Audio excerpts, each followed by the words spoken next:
Welcome, witches. I'm Candi. And I'm Jen. We're the Cornfield Coven.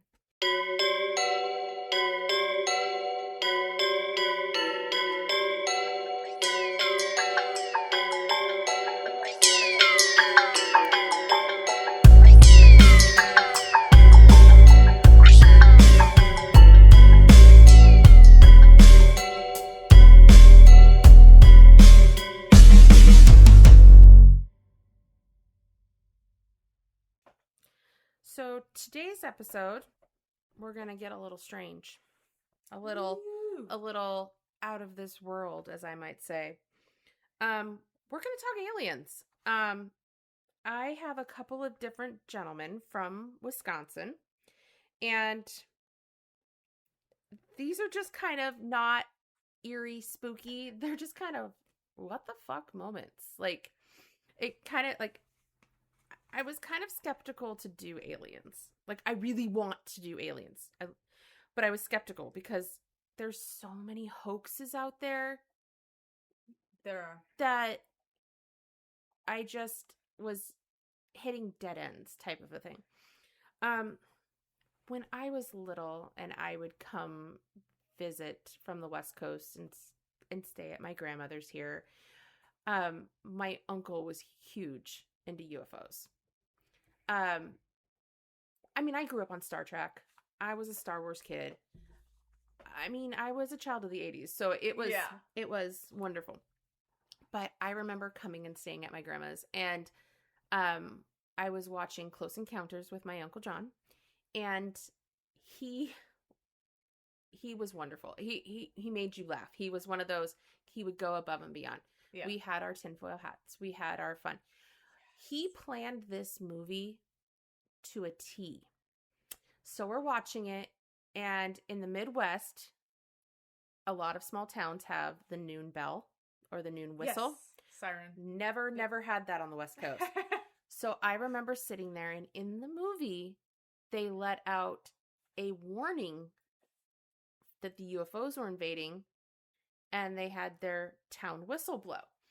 And I'm sitting there, and I was like, I was 8 or 9 years old, and I was like, does this ever really happen? And he goes, we just got to listen for the whistle. And I don't know how I've never really heard it before, and it had gone off. And I just remember I thought, this is it. I'm 8. This is as far as I'm going in life. And he laughed afterwards and was like, my grandma was like, now, John, you tell her the truth, and we had a good laugh about it. And then later, it wasn't noon, and the siren went off, and it was a tornado warning. Yeah. And I thought, this is really aliens. And so it's a memory I have of him. And like, as I got older, it was something him and I both joked about, or laughed about. So when I read these stories, I think this connected me to him in a way, because these are two older guys who I could see my uncle being, and being goofy. And but being dead serious about it. So the first gentleman is Joe Simonton. And I like to call this one Potatoes from Aliens. So I don't care where potatoes coming from. I'll take it in any form. Well, and at one point I'm like, what the fuck? Like, okay. So there is no story of the unexplained more bizarre, more outlandish, more Wisconsin than the one I'm about to tell you. On April 18th, 1961, in Eagle River, Wisconsin, 60-year-old plumber and chicken farmer Joe Simonton was sitting in his rural home enjoying a late breakfast when he heard commotion outside. When he investigated, he heard a whooshing sound and saw a 30-foot chrome saucer hovering above his house. That would be disconcerting.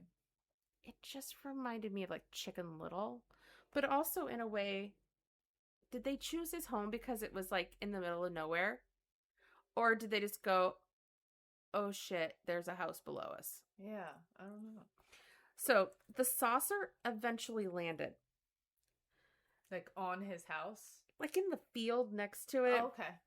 In his backyard. Much more considerate, Yes. Don't land on my house, dude. That's a new roof. It's like parking in the middle of nowhere so no one dents your car, and you come out and there's somebody parked right next to you. Oh my God. People are the worst. See, aliens are considerate. Yeah, they at least, yeah. Come on down, guys. We're ready. So, please. The saucer eventually landed in his backyard. It opened up. Sitting inside were 3 mute aliens, which Joe described as, and this is not my description, this is Joe's, and I feel he's described them as Italian looking.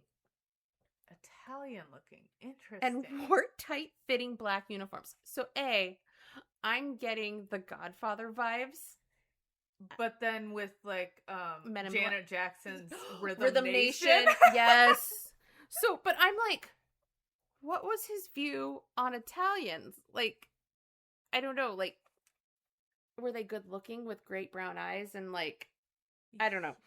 But it's interesting that he went Italian because, you know, to get a little weirdo here, let my weirdo show, you know, the main 3 types of, like, really widely seen or reported alien entities are the Greys. Yep. Which are the humanoid, tall, big almond eyes. What most people think, you know, the Barney and Betty Hill abduction story, those kind. And then there's the reptilians, which are really gross. I don't mean that they're gross. Like, maybe they're wonderful entities. The 60s War of the Worlds. Out. Yeah. Yes. And then there's the Nordics, also called the Tall Whites. And they are supposed to kind of look like Aryans. Yes. Like the Aryan race. So is this like the Nordics' cousins or something? That's what kind of, I was like, Italian. Okay. Like when I think of Little Green Men or Gray Men. And then there's the Little Green Men too, but those are But I don't think Italian. Like, yeah. So they were in their tight black uniforms. They did not communicate. And they handed over to Joe. He was given a large container. And they used hand gestures. And he somehow deciphered that these strange creatures wanted water. I would have thinking it's Wisconsin. They would have wanted beer. Yeah. But you're just going to give them coffee, water, bro? Or That's coffee. Not Midwest nice. No. Joe took the silver jug to his basement, filled it with tap water, and returned it. Why your basement? I don't know. Is your kitchen just not right off there? Or tap water, outside hose water. We all survived it. So anyways, he returned it. And when he returned it with the liquid, one of the aliens invited him inside the saucer. Would you go? I don't know. I don't either. I don't know because I guess I'd have to Part feel of the me moment. wants to say hell no. That's like, you know, accepting a ride from a stranger. But part of me is like, ooh, I'm real curious. What's going on in there? I'm given this opportunity. Yeah. Do I take it? Is there something better out there? Like, I mean, or am I gone? Yeah. And is that so? I don't know. I mean, yeah. So I don't know. That's a great question. I mean, would you guys go? I mean, yeah. Let us know. Would you get in that UFO? I mean, if he looked Italian, maybe I would. So they invited him into the saucer. He tried to engage with them in conversation to no availability. He noticed one of them was cooking on a flameless grill. So That's probably good inside a closed space. I mean, and this is where I was like, huh? But I mean, technology. Yeah. Joe said, and I stepped back. I looked up at the hatchway, and here is this alien cooking these pancakes. And I really didn't know what he was doing. So Joe pointed at him and made an eating gesture. And the alien that took the jug of water from Joe looked down at Joe. So they must be tall, dark Italian aliens, which they're sounding better. Like, I'm wanting to go more and more now. And he reached over and got a handful of these pancakes and handed them to Joe. There were 4. They were really hot and greasy, and Joe could hardly hold on to them. Poor Joe. Oh, poor Joe. The aliens left after giving the space pancakes to Joe. Okay, this is where I'm like, okay. Joe ate one of the pancakes. All right. Um, Well, it was hot. He had to get I was it out gonna of his say- hand, and he didn't want to be rude and drop it. okay, I'm showing Jen what the pancake looks like. That's the pancake. Okay. It looks like when you sunburn your scalp and a chunk of dead scalp skin comes off. Oh, now I can't unsee that. Yeah, pancake. that's all I could see when I'm I gonna saw throw it. Up. Um, I think it looks like or burnt like cheese. if you burnt cheese. Burnt like cheese. When the cheese goes to like the side of the pan and gets those bubbles in it, so then it Yes. has all the holes in it. That's Yeah. So that was Joe's pancake. Okay. So Joe ate one of the pancakes, which he said tasted like cardboard. You're insulting your visitors, Joe. So, okay, he gave another one of them, or he gave the other one to the local sheriff, who sent it off to the U.S. Air Force Project Blue Book. But here's my thing. If aliens showed up here, would you call the sheriff? Would you, and then if you were the sheriff and you got this call, would you be able to keep a straight face? Would you be able to like, I don't know, like, would you be like, Joe, you're drunk again. Yeah, Joe, I don't know. Lay off the booze. Like, okay.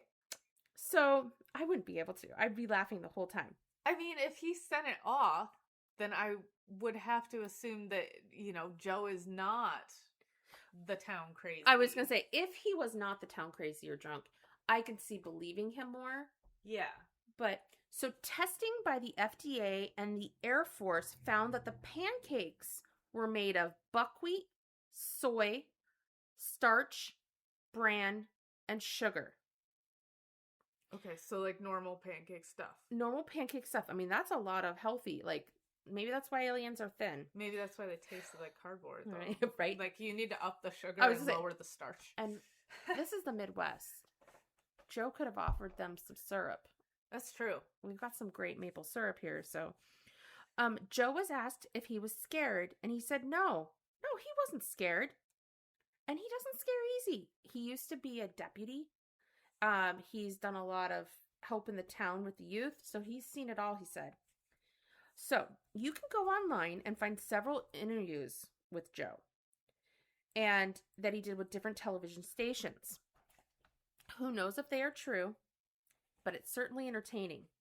But when watching his interviews, as I watched him, he keeps, like, his story is legit straight. His story is consecutive. And his facial features, like, he truly believes he had breakfast with aliens. So, maybe he did, man. you know what? If he believes, I believe him. Like, Yeah. I mean, then, you know what? That's his adventure in life. I'm happy for you, Joe. He seems really happy about the encounter. Yeah. So I'm happy for him. You can listen to some of his interviews. You can hear his original account on the BBC archive video. For a full breakdown of the investigation, you can check out the Mindless Banter podcast, and they have an episode also on this case. Ooh, that sounds fun. Yeah. I lost it. So that's good old Joe. And then I have one more, and this one is about Bill Benson and UFO Bob, and they created the UFO Days Festival. Ooh, where's this? So this is in, okay, let's see. Where did I just stick that? Wow, story of my life. Okay, this one is a little weirder, and I'm really loving UFO Bob because he met a girl. Well, his name is UFO Bob, so I feel like we have to love him. I have to say, I hope it was a girl. So, a crowd human, has... anyway. Oh, she wasn't human. But she's a Packers fan, so I think that's what made him fall in love with her. Oh. So, a crowd gathers in lawn chairs on the shore of Long Lake for an annual UFO Days Festival hosted by local UFO researcher Bill Benson on the evening of July 17th, 2004. UFO enthusiasts have been gathering here at Benson Hideaway by the hundreds to share their experiences. So Benson's Hideaway is in Wisconsin, and it's like mini Roswell to these people type of a thing.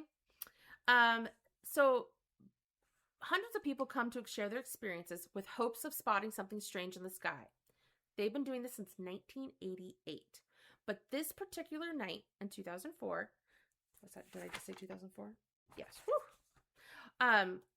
Would be a little different. When the hot and humid summer day gave way to night, many of the day's visitors still remained to see if anything unusual would show up in the night sky. It was near midnight when excited murmurs from the crowd turned all eyes to the sky. Something was coming. So, first reading about this experience, people said it was a bluish green light. Okay, so were they expecting something and turned to the night sky like, we know today is the day the aliens are coming because it has been foretold? Or were they like, what is that blue-green light? Let's all turn and look to the sky. So, multiple times people have encountered seeing something in the night sky there. Oh, okay. And so, this time every year is when they would meet. And how do I say this? That's why I want to know, was it really UFOs? Was it just the satellites floating by? Like, how could you get the same thing every year at this time? Yeah, that is interesting. You know, because the parasids and because they were saying this was in a triangle shape when the light got closer. The object passed low and silent over the crowd in a pattern of lights and disappeared over the tree line. Whatever the crowd of UFO days witnessed that night, it was not an isolated incident.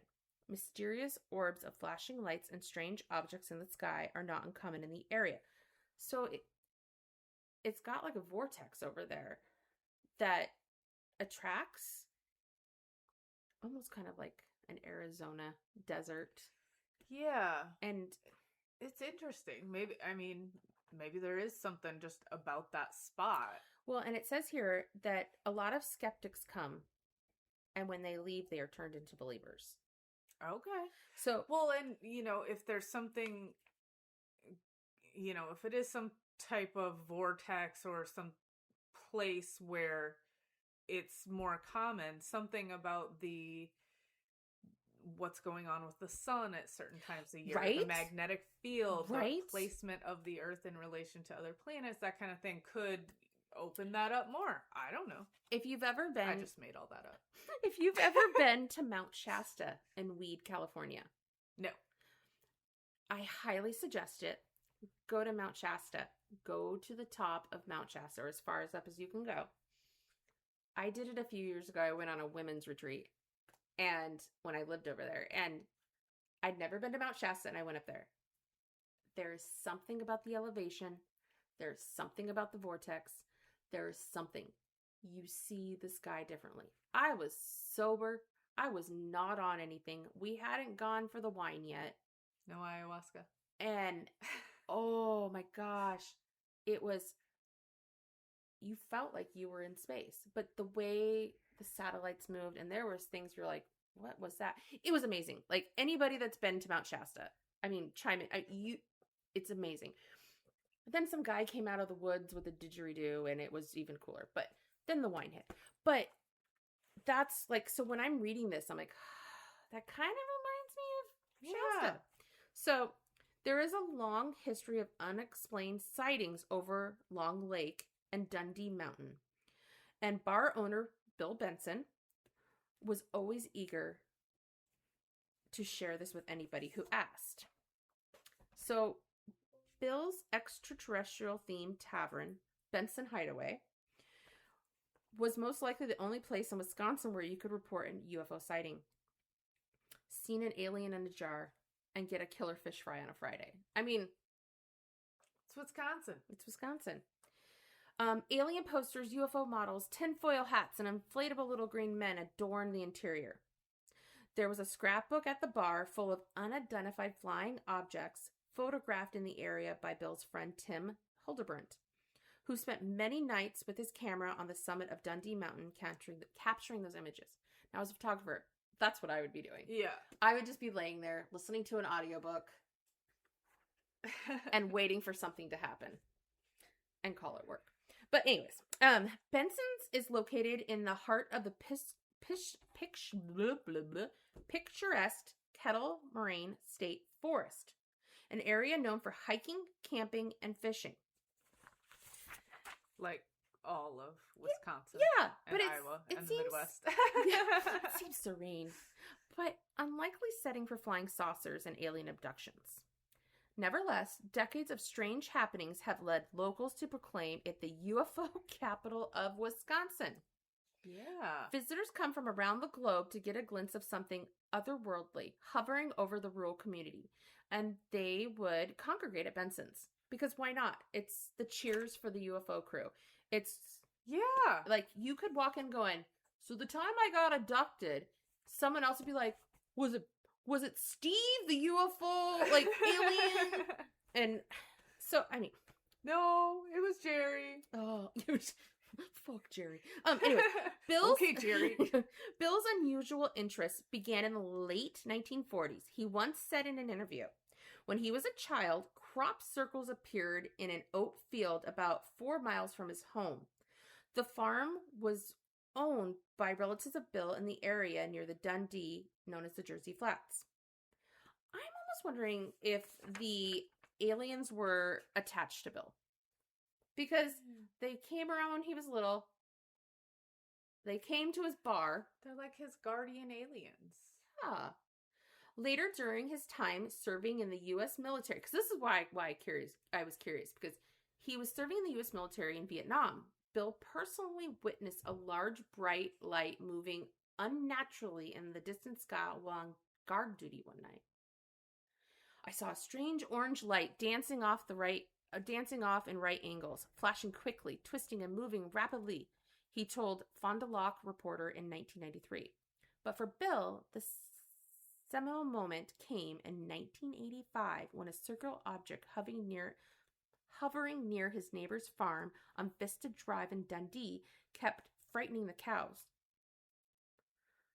There is a slot machine game whenever I do go to a casino. It's the UFO Moo game, and the UFOs suck up the cows.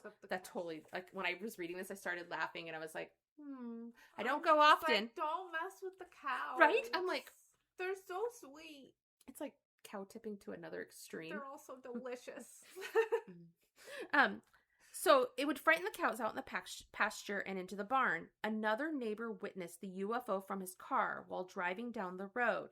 This incident prompted Benson, along with his friend and radio personality, UFO Bob, which is Robert UFO Bob Kuhn, who maintained ongoing telepathic communication. I'm going to repeat that. Telepathic communication with an alien named Avida from the Palladian star system. Who just went, Cadabra. Avada. Cadabra. Avada often visits the Dundee area and tunes into the Green Bay Packers game. Okay. When she's in our neck of the cosmos. To hold the first UFO days as a safe place for others who had similar experiences to share their stories. Now, I think that's, you know what?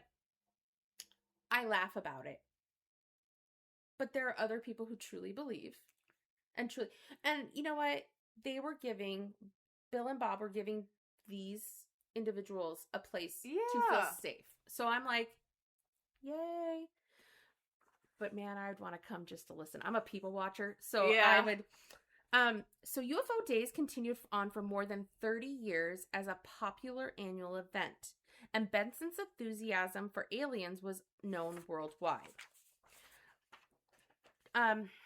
So why does this area attract so much alien activity?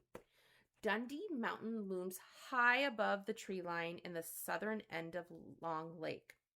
Gouged from the earth by the late... I am not speaking today. Gouged from the earth by the last glaciers to tear through the area. Or was it a glacier? Or was it a glacier? It was a UFO. It's quote, quote, the mountain is actually 270 foot high.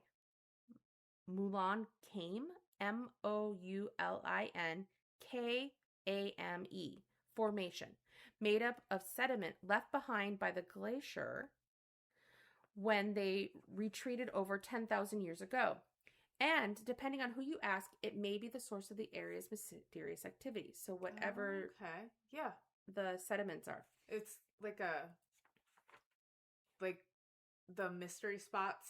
Yeah. You know, like every once in a while you go on vacation and they've got one of those and like you walk in and everything's on its side or because of really high like magnetic material or lead or said, you know, whatever is in the ground there makes it weird. It makes you feel really dizzy. Weird, too, dizzy, nauseous. Oh, long before the modern sightings around Dundee Mountain, it seemed Native Americans, here are those Native Americans again, were well aware of this unusual properties. And I think they probably respected it a little more. And they called it Spirit Hill, Bill said during a 2008 interview with the Fond du Lac Reporter. There's been strange things out here before, but what exactly does Amias Mountain of dirt have to do with the unusual occurrences in the area? Bill didn't pretend to have the answers. He had no idea why Dundee is the center of so much strange activity. But he did seem to believe Dundee Mountain may be the source of it. Something is under there. See, like what you said. Yeah. Something is under there, he told the reporter in 2016. He didn't know what it was, but many have a theory. Bill had said in 1947, crop circles started to appear, and that's when he was first brought aware. And as the years go on, you know, they started the UFO Days events. Witnesses started coming along. In 2021, Bill passed away after hosting the final days of UFO Days. They didn't carry it on without him? So in 2022, others stepped up, and the unofficial UFO Days is held to celebrate Bill's life and continue on the UFO love. That's awesome. A fun fact to end this up, March 20th is National Alien Abduction Day. So if you've been abducted by an alien, let us know. I want to hear your story. Send us a message, send us an email. I would like to continue on with a couple more alien stories, and I think I'm going to do that in the end of March, since it's National Alien Abduction Day. Also, if you live in the state of Florida, you can get alien abduction insurance. I fell over, and it's Florida, man. My husband's in that industry, and I asked him, can you find out if this is true? And he said, no, I am not going to ask that question. People are going to laugh at me. I'm going to be looked at weird. And I was like, just tell him it's for your wife. And he goes, then they won't bat an eye because they've met you. They've met me, and they're going to be like, ah. But the more I dug into it, it's not real insurance, but it was still like, touche for this guy for like getting it out there. Yes. But well, that's kind of like how we were talking about at work. We've got people all over the globe, and in Florida they were having falling iguana warnings, and up north we were having exploding tree warnings. I'm like, falling iguana might be the only thing that beats exploding tree. So you win this round. You get the iguanas. Oh my gosh. But so that wraps up my little green men of the day.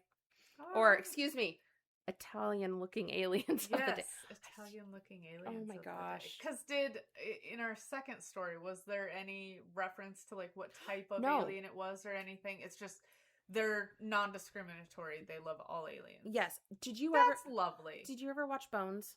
Yes. Okay, so there was an episode where they go out and there's alien abductors that are disappearing and stuff. But I'm trying to remember this episode. They go into the mobile home that is the traveling lab. And one of the guys is swearing that he was abducted. That's why he's missing. But really, he was fried and killed because he had information that was going to make millions and somebody else wanted it. But there was one point where, oh gosh, I just forgot David Boreanaz's name in the episode. Anyways, where he's looking and there's a clipboard of different types of aliens. And he's like, you got to be kidding me that there's this many. And, of course, Bones walks by and goes, oh, there's no scientific evidence that it's real. But I always think about that. But yeah, Yes. So like, I think it's, what is it? In the eye of the beholder. What could it be? Yeah. But I don't know. Have you guys ever seen an alien? I thought I did. But I was partaking in herbal substances when I was 18 and I thought I saw it. Who knows? It turns out it was a cardboard cutout. it was just a bird. So, but thank you guys for listening and let us know if you've been abducted. Yeah, and let us know if there are specific alien stories from the Midwest, alien types, relating aliens to cryptids, because some people believe that, you know, a lot of the cryptids we have out there could actually be aliens. Maybe we can cover some of those too. So, as always, Cornfield Coven Midwest Podcast at gmail.com for all that good stuff. Please like, follow, and share on Facebook and Instagram. And thank you for listening to us. Have a good day. Bye, witches.